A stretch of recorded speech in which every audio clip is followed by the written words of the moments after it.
अस्सलामुअलैकुम वरहमतुल्लाह। Welcome to my channel makes life easy. अल्लाह सुब्हाना ताला आपको सुख सेहत और आसानियाँ अता फरमाए।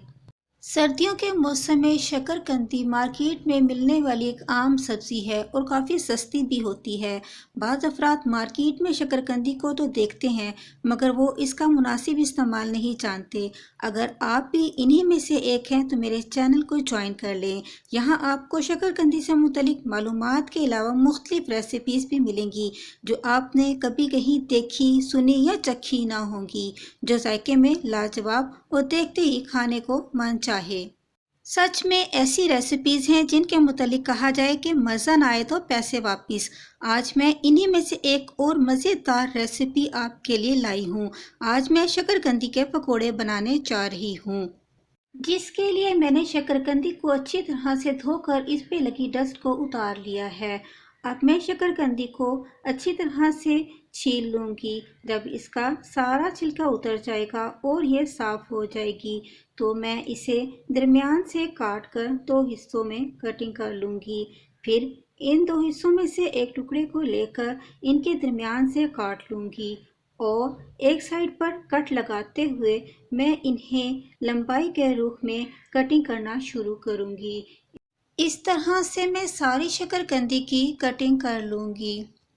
इन पकौड़ों को बनाने के लिए 2 से 3 ग्रीन चिलीज कटिंग की हुई चाहिए। अनार दाना जिसे मैंने अच्छी तरह से साफ़ कर लिया है, 1 टीस्पून है। नमक भी 1 टीस्पून लिया है। इसी तरह से रेड चिली पाउडर मैंने हाफ टी स्पून ली है। अजवाइन हाफ टी स्पून है और खुश्क धनिया 1 टीस्पून लिया है।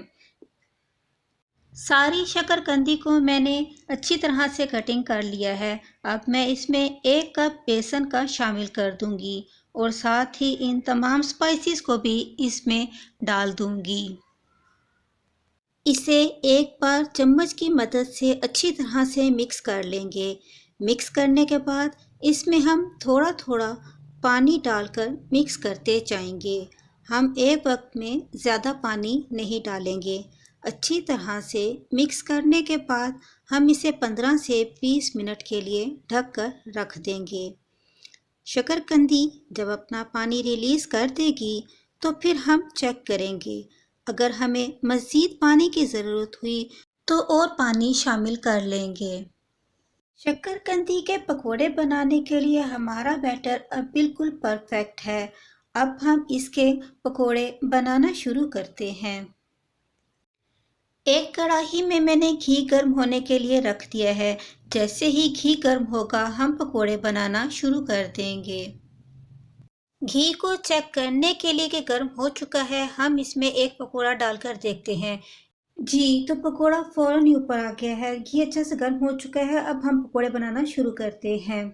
अब हम घी में पकोड़े डालना शुरू करते हैं। पकोड़े आप चम्मच की मदद से भी डाल सकते हैं, अगर आप चाहें तो हाथ से भी डाल सकते हैं। जब घी अच्छा सा गर्म होगा तो फ़ौरन ही पकोड़े रेडी हो जाएंगे। इसे हम अब चम्मच की मदद से पलट लेंगे और इसे गोल्डन होने तक पकाते रहेंगे। जब ये गोल्डन होना शुरू हो जाएंगे तो फिर हम इसे निकालते जाएंगे। देखिए कितने शानदार पकोड़े तैयार हुए हैं। इनका कलर कितना अच्छा गोल्डन आया है। पकोड़ों को हमेशा घी में ही फ्राई करना चाहिए, इससे इसका जायका बहुत अच्छा आता है। एक वक्त में थोड़े थोड़े पकोड़े डालकर फ्राई करेंगे। अगर हम ज़्यादा पकोड़े एक वक्त में डालेंगे तो इससे घी ठंडा हो जाएगा और हमारे पकोड़े अच्छे नहीं बनेंगे। एक बार हाई फ्लेम पर घी को अच्छा सा गर्म कर लेंगे, फिर इसको मीडियम फ्लेम पर ही रखेंगे और तमाम पकोड़े बना लेंगे।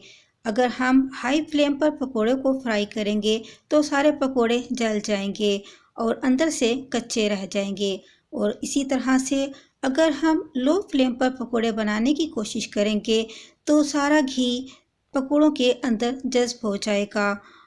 मीडियम फ्लेम पर पकोड़ों को अगर हम फ्राई करेंगे तो मीडियम फ्लेम पर फ्राई करने से इसमें घी ऑब्जर्व नहीं होता। इस तरह से पकोड़े ड्राई होते हैं और खाने में भी बहुत लजीज हो जाते हैं। बातों ही बातों में हमारे सारे पकोड़े तैयार हो चुके हैं। अब मैं इन्हें आपको प्लेट में निकाल कर दिखाती हूँ। आप इन पकौड़ों को केचप या चटनी के साथ खा सकते हैं। अगर आप सादा खाना चाहें तो सादा भी खा सकते हैं, ये वैसे ही बहुत ज़्यादा डिलीशियस होते हैं। ये पकौड़े इतने टेस्टी हैं कि जब आप इसे एक बार खाएंगे तो फिर आपका हाथ रुकने नहीं पाएगा, बार बार खाने को जी चाहेगा। मेरे प्यारे प्यारे व्यूवर्स और सब्सक्राइबर्स, अगर आपको मेरी वीडियो अच्छी लगे तो इसे लाइक और शेयर करें। चैनल पर नए हैं तो सब्सक्राइब कर लें, बेल नोटिफिकेशन को ऑन कर लें ताकि आप ऐसी यूनिक यूनिक रेसिपीज़ को मिस ना कर सकें। खुश रहें, खुशियाँ बांटें। अस्सलामुअलैकुम।